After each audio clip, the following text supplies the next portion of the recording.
जय गुरु जी संगत जी।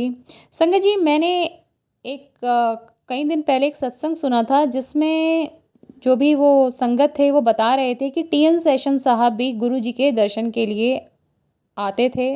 उन्होंने भी गुरु जी का आशीर्वाद लिया है। तो आज एक छोटा सा किस्सा टीएन सेशन साहब का। एक बार वो अपनी पत्नी के साथ कहीं घूमने जा रहे थे। रास्ते में उनकी पत्नी की जो निगाह है वो एक पेड़ पर गई जिसमें बया चिड़िया ने एक प्यारा सा घोंसला बनाया हुआ था।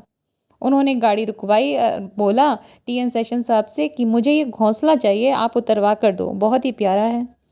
उन्होंने गाड़ी रुकवाई और अपने ड्राइवर से बोला कि यहाँ देखो कौन ये घोंसला उतार सकता है, उतार कर दे दो।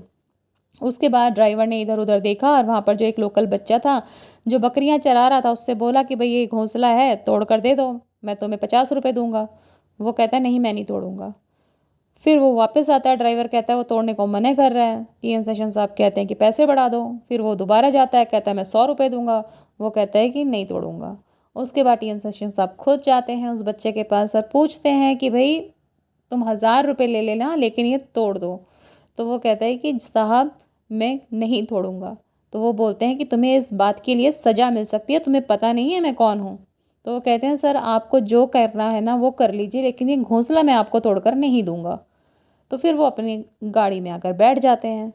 फिर वो ड्राइवर से कहते हैं इस बच्चे को ज़रा बुलाओ इधर। तो वो बच्चा आता है, वो बोलते हैं तुम क्यों नहीं तोड़ रहे हो ये घोंसला, आखिर रीज़न क्या है।